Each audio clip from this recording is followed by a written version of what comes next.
हाय hello नमस्कार, welcome to G Centrix. Crash course की इस जर्नी में हम आगे बढ़ चुके हैं। थ्योरी वाला पार्ट हमने निपटा दिया। अब हम करेंगे क्वेश्चंस। और क्वेश्चंस क्यों? क्योंकि थ्योरी और क्वेश्चन तभी तो बनता है क्या crash course.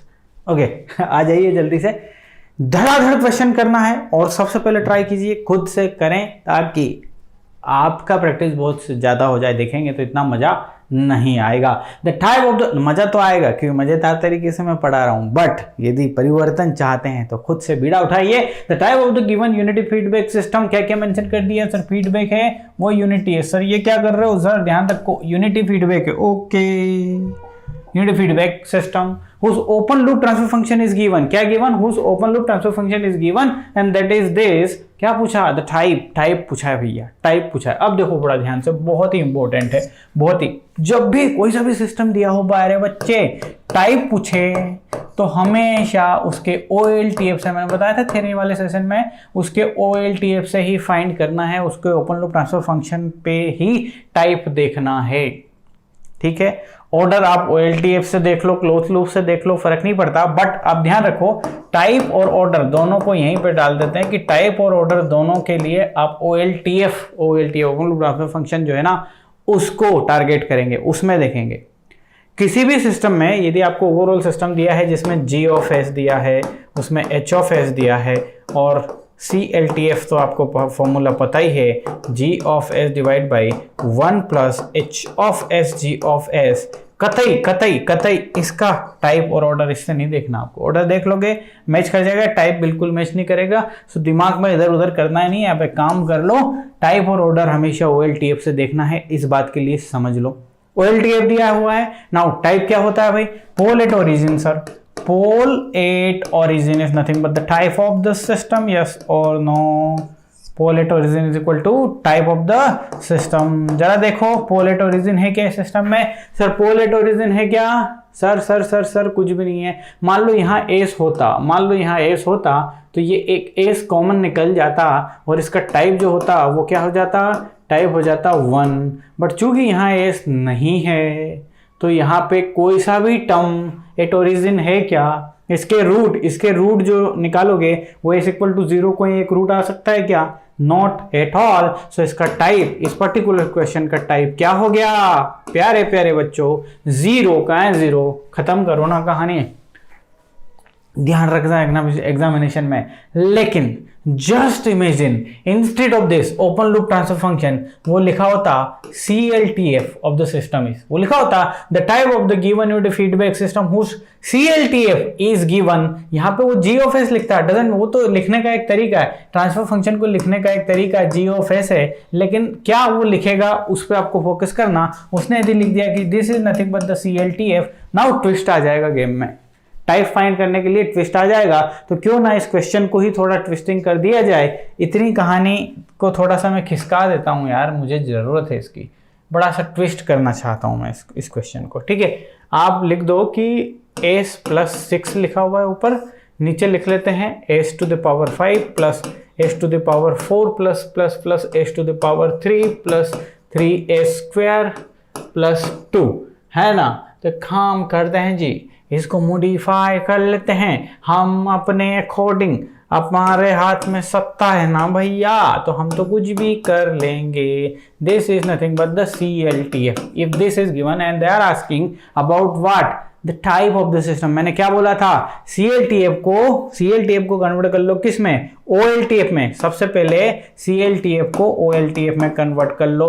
Once you have OLTF then type आपके बाएं हाथ का खेल है, लेकिन ये ज्ञान होना। नाउ CLTF को OLTF में कन्वर्ट करना मैं क्या बोला था जी? If this is the unity feedback system, हाँ सर यूनिटी फीडबैक सिस्टम है, क्या करना है? S⁵ S⁴ S⁴ plus 3S² plus S plus 6, जो भी यहाँ लिखा रहेगा उसको यहाँ सब्ट्रैक्ट कर दो। S - 6 दे कहानी खत्म हो गई। बचा क्या? S + 6 divide by S⁵ plus बचा ना भैया। तो यहाँ से S² कॉमन आ जाएगा यदि इस नीचे से, तो S² ऐसी टर्म है जो पोल एट ओरिजिन है, तो टाइप क्या हो जाता? टाइप 2 हो जाता। ये चीज कब करके आओगे? जब ज्ञान रहेगा। आप में ज्ञान है क्या? हाँ है sir. Okay, let's check it. अच्छा इससे पहले इजी वाले ले लेते हैं, फिर इसमें आएंगे, ठीक है। Let me check it. ये आ गया इजी क्वेश्चन में क्या लिखा है, the Laplace transform of 4 second transportation lag element is, वाह लेग एलिमेंट वो भी 4 सेकेंड। इट्स लाइक ये कि एक सिस्टम है, दिस इज द सिस्टम, और ये सिस्टम यही है कौन सा, जिसमें 4 सेकेंड का ट्रांसपोर्टेशन लेगे। ये एक ऐसा सिस्टम है, ये एक ऐसा सिस्टम है, यदि इसे आप कुछ भी इनपुट दोगे, let's give the input F of T, ये उसको 4 सेकेंड बाद देगा, यानी कि एफ टी -4 ये करके देगा आपको, यानी कि 4 सेकेंड का डिले है इसमें। क्या बोला, the Laplace transform of 4 second transportation lag element is, 4 second का डिले। ट्रांसपोर्टेशन लेग का मतलब होता है डिले, इंडिया में चलता है ना हर चीज में डिले। ट्रेन आई 10 मिनट लेट तो उसमें ट्रांसपोर्टेशन डिले कितना है, 10 मिनट्स, नॉट सेकेंड, सेकेंड नहीं चलता इंडिया में, है ना जी। ओके चलिए क्या पूछा उसने, द लाप्लास ट्रांसफॉर्म। अच्छा इसका लाप्लास ट्रांसफॉर्म क्या होगा भैया, आपने टाइम में शिफ्टिंग कर दी है तो इधर एक्सपोनेंशियल पावर आ जाएगी e⁻⁻⁴s fs।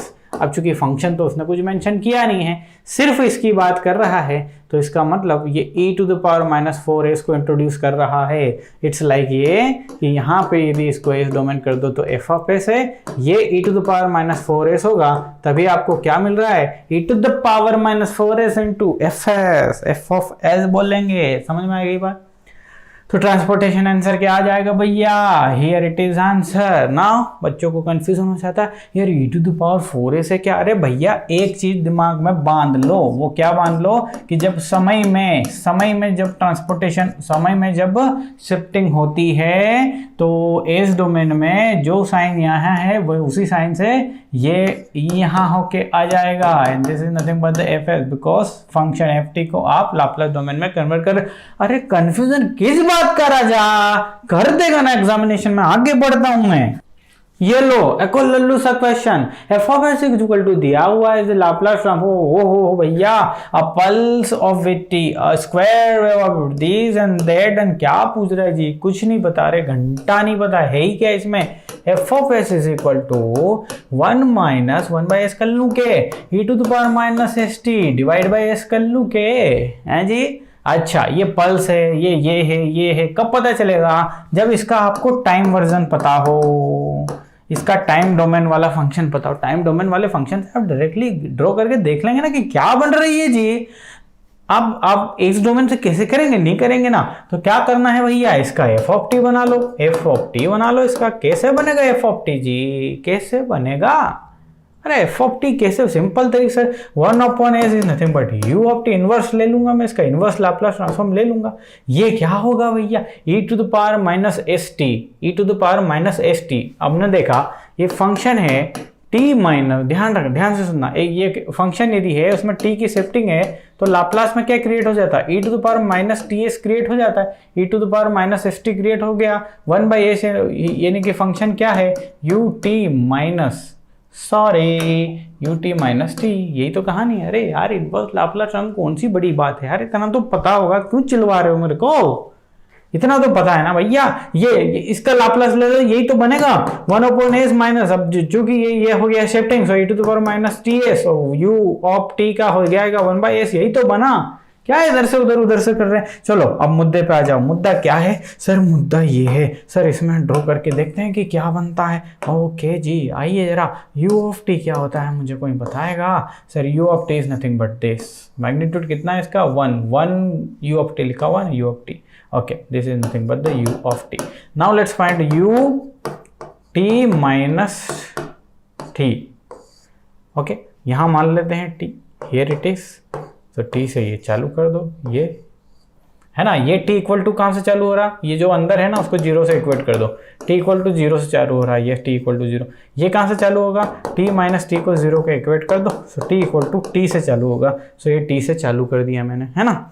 अब इसमें से इसको घटाना है, देखो इसमें से इसको घटाना है, सो इसमें से इसको घटाएंगे तो आप खुद ही सोचो क्या बनेगा जी, क्या बनेगा, आओ जरा घटाते हैं जरा, है ना, घटाते हैं ध्यान से, हैं यहाँ ये एक है यहाँ तक t तक, ये t तक इसकी वैल्यू 1 है और इसकी वैल्यू 0 है, 1 में से 0 जाएगा यहाँ t तक, this is nothing but the t।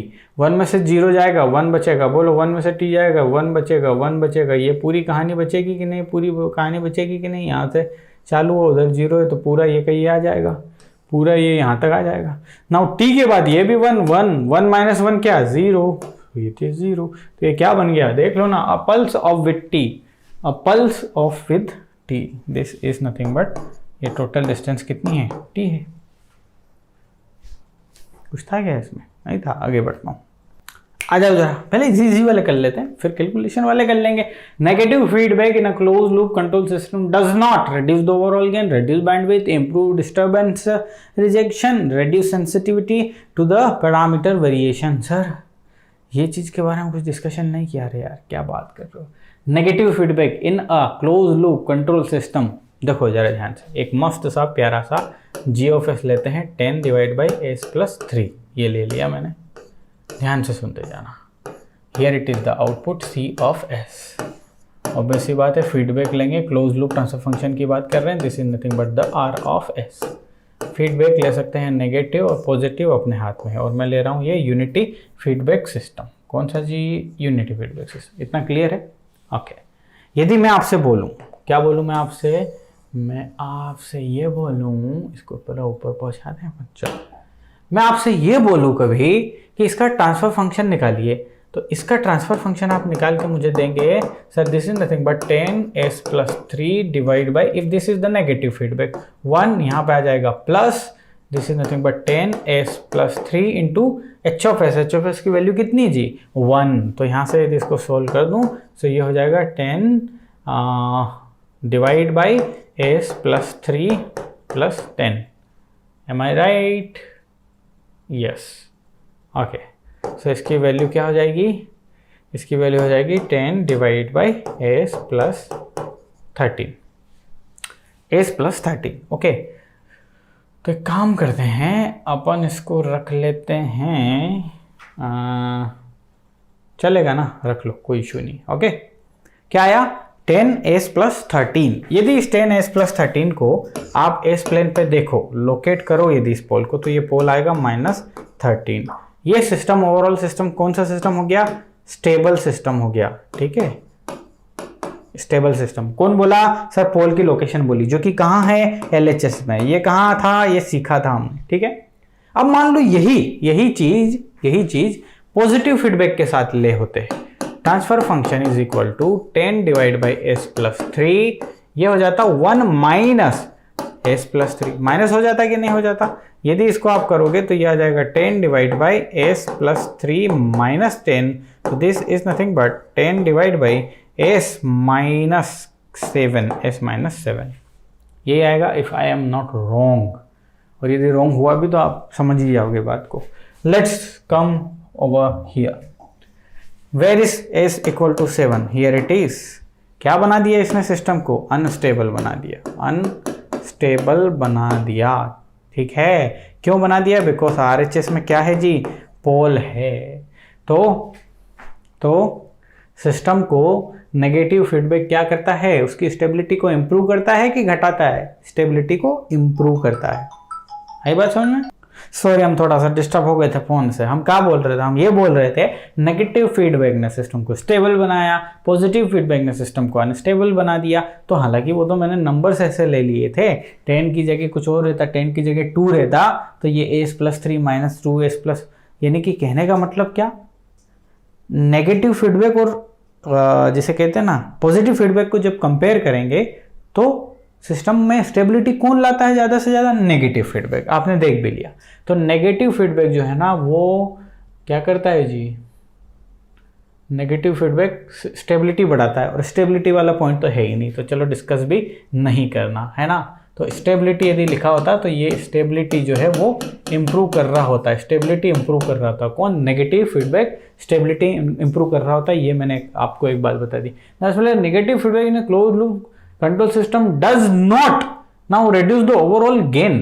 अच्छा, गेन की बात करते हैं, वाह, गेन तो बहुत ही बढ़िया चीज है। देखो, नेगेटिव फीडबैक सिस्टम, ध्यान से देखना, नेगेटिव फीडबैक है यदि, तो नेगेटिव फीडबैक में ट्रांसफर फंक्शन क्या होता है, GS1 plus H of S G of S, ये होता है ट्रांसफर फंक्शन। लेकिन पॉजिटिव फीडबैक के केस में यदि आप देखोगे, this is a negative case, वो होता है G of S divide by 1 minus H of S G of S. अब आप खुद देखो, ये इसकी वैल्यू ज्यादा होगी या इसकी? गेन की बात करें, नीचे माइनस है, डिनोमिनेटर में यदि माइनस, डिनोमिनेटर में संख्या कम है, डिनोमिनेटर में संख्या ज्यादा है तो ये रिड्यूस करेगा और ये गेन को बढ़ाएगा। पॉजिटिव फीडबैक गेन को बढ़ाता है, नेगेटिव फीडबैक गेन को रिड्यूस करता है। अरे जस्ट एज्यूम ना यार, ऊपर मान लो 2 लिखा है, यहां है 3 plus 1, so 2/4 is equal to 0.5, यहाँ लिखा है 2, ये है x की वैल्यू 3, इसकी वैल्यू 1, ये 2, ये 1 ज़्यादा है कि 2 ज़्यादा है? सर 1 ज़्यादा है। पॉजिटिव फीडबैक 1 वैल्यू बढ़ाता है और नेगेटिव फीडबैक घटाता है। तो पहला जो इसमें कहानी थी दैट इज सही है कि नहीं? Reduce the overall gain. बिल्कुल, negative feedback in a close loop system, control system does not find करना है रिड्यूस द ओवरऑल गेन, ये तो यस है, बिल्कुल करता है। Reduce the bandwidth, now bandwidth की बात करते हैं, है ना? बैंडविड्थ की बात करते हैं, बहुत अच्छे एग्जांपल से मैं बैंडविड्थ समझाता हूं, अगले पेज पे ले लेते हैं, है ना? ओके, देखो यदि आपका सिस्टम लिखा हुआ है, ट्रांसफर फंक्शन लिखा हुआ है, ध्यान से देखो जरा, सब कुछ समझ में आएगा प्यारे बच्चों, सब कुछ समझ में आएगा। कोई सी भी ऐसी चीज़ मैं छोड़ूंगा नहीं कि आपको लगे यार सर ने उड़ा दी है इसको, नहीं, ऐसा नहीं होगा। कंट्रोल सिस्टम को पिया है हमने। So this is nothing but, यदि लिखा हुआ है मैंने s+2, ऐसा लिखा हुआ है, ठीक है? तो जब भी कोई से भी ट्रांसफर फंक्शन हो, यदि उसे आप टाइम कांस्टेंट फॉर्म में कन्वर्ट कर लें, किस वाले फॉर्म में? टाइम कांस्टेंट वाले फॉर्म में कन्वर्ट कर लें। देखो मान लो इसका टाइम कांस्टेंट फॉर्म लिखा हुआ है, यानी कि s τ+1 टाइप का है, s τ+1 टाइप का। इसकी जो बैंडविड्थ आएगी ना, वो आएगी 1/τ। जो भी टाइम कांस्टेंट है उसका reciprocal is nothing but the bandwidth, and you know the relation between time and bandwidth. 1/τ ही उसकी बैंडविड्थ होती है।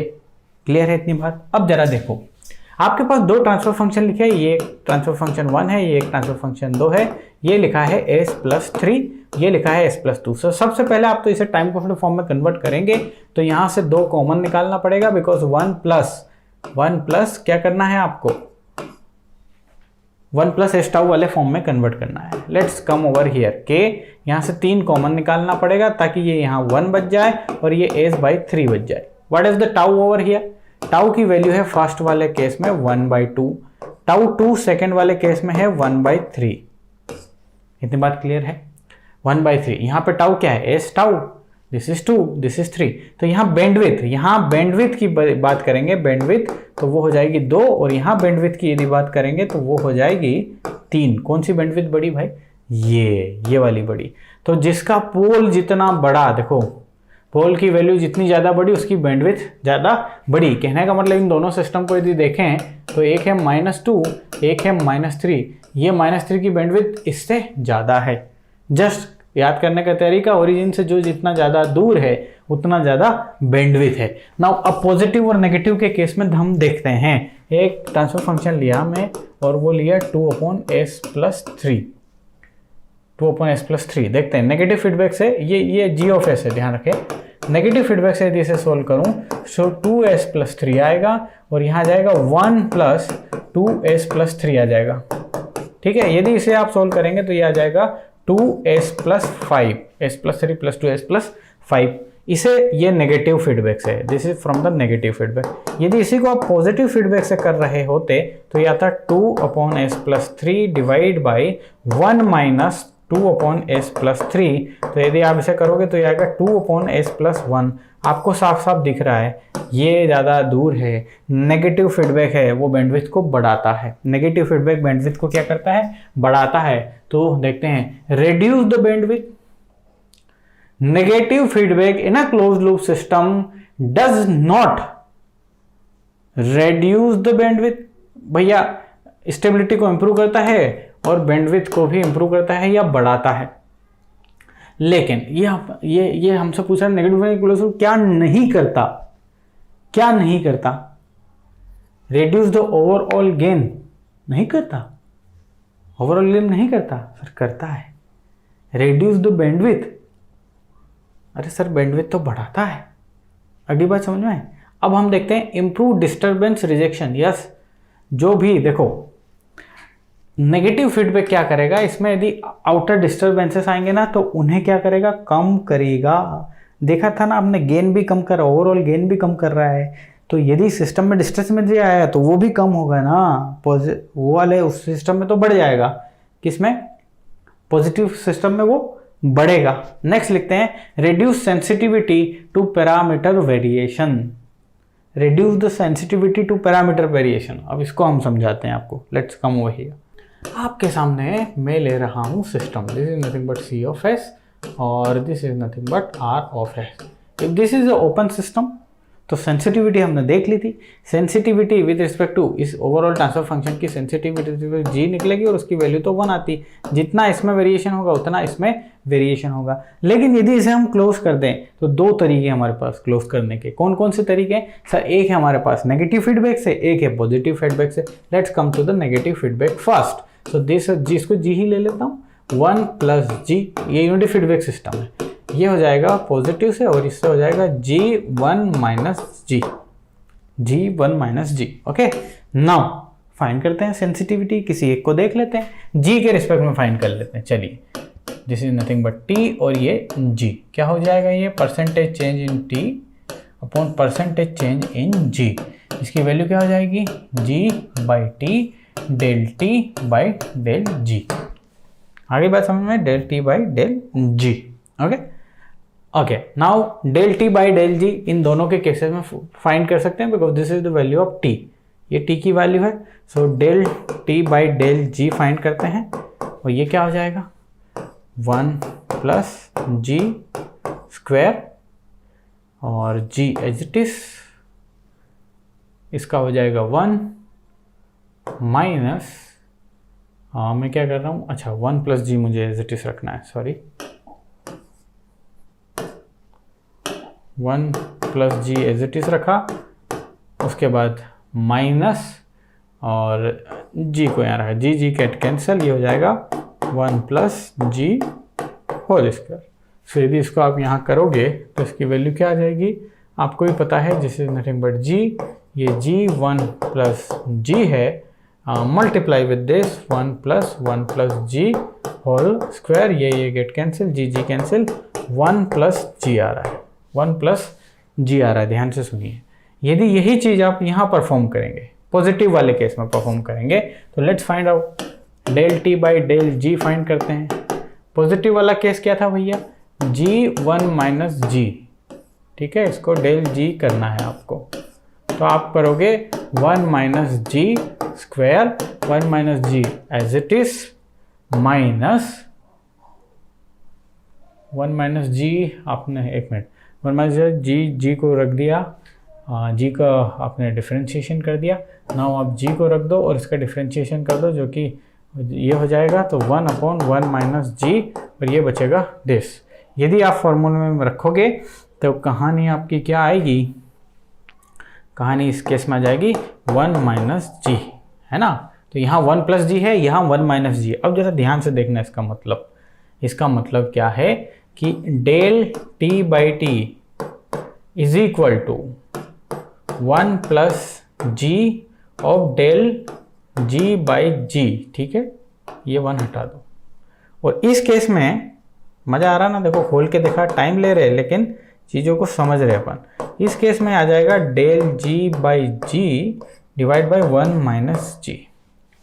ओके, अब आप ज़रा ध्यान से देखो, नेगेटिव फीडबैक यदि हुआ, नेगेटिव फीडबैक हुआ तो वो क्या करेगा, जो भी वेरिएशन हुआ ना जी में उसको रिड्यूस कर देगा। देखो ये बड़ा वैल्यू है, ये छोटी वैल्यू है, तो ये दिस माइनस दिस, मान लो आप समझ लो कि जी की वैल्यू है, जी की वैल्यू 2 ले लो आप, तो जो भी वेरिएशन हुआ उसमें बटे 3 हो जाएगा, जो भी वेरिएशन हुआ उसमें बटे सिर्फ -1 होगा, मैग्नीट्यूड 1 होगा। तो इस केस में वेरिएशन कम होगा, इस केस में कम से कम वेरिएशन होगा, लेस वेरिएशन, और इसमें ज़्यादा वेरिएशन होगा। तो कहने का मतलब ये कि नेगेटिव फीडबैक जो है वो variation reduce sensitivity to parameter variation। Parameter कौन कौन से होते हैं? एक तो G और एक, यदि ये वेरी करते हैं, G और H यदि वेरी करते हैं तो ये वेरी करते रहें, लेकिन सिस्टम में नेगेटिव फीडबैक यदि है तो नेगेटिव फीडबैक क्या करेगा? इनके वेरिएशन को और कम कर देगा by the factor 1 plus G से।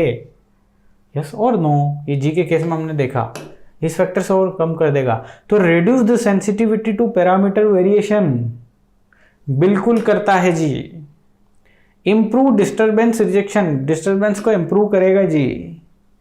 रिड्यूस द बैंडविड्थ, ये तो बैंडविड्थ को इंक्रीज करता है, ये तो बैंडविड्थ को इंक्रीज करता है, तो ये वाला गलत है। Reduction the overall gain, yes overall gain को रिडक्शन करता है, ये भी करता है, ये भी करता है, ये भी करता है, बट क्या नहीं करता? बैंडविड्थ रिड्यूस नहीं करता। यू गॉट द पॉइंट, ठीक।